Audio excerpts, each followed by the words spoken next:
Had a customer come from across the street and tell us they had a sinking paver platform. They asked us if we could fix it, so we gave them a price to do so. So in this video, we will be fixing it entirely. We'll be ripping out what we have to. We will be removing it. We'll be setting it down in place and relaying it. Now the problem is they threw only stone dust on top of nothing but construction debris. So it was compacted probably, but the stone dust found voids and fell in. So what we're going to do is we're going to be digging out this stone dust, which turns out was about 6 to 8 inches of just stone dust.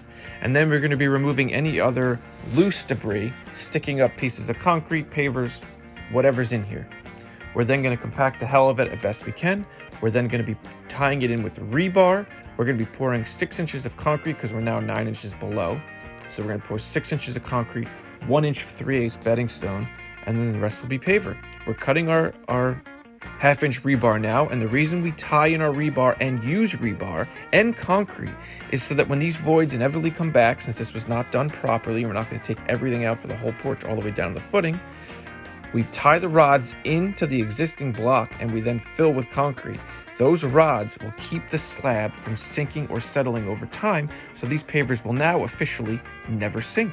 Next, we take our 3/4 inch steel conduit, which measures 1 inch outside to outside. We take our 3/8 bedding stone and we pour it in. We then measure to make sure that we have 2 inches. A paver's 2¼ inches, but I want 2 inches so I have room to beat it down. Then I will remove any extra 3/8 stone. I will take my 2x4 that was cut to size and I will screed. I will then use whatever excess stone I had to fill back in where those bars were, and I have a perfectly flat surface. I say flat, not level, because it has pitch. I want this to have pitch away from the home so it will run water. Water will never sit in these pavers.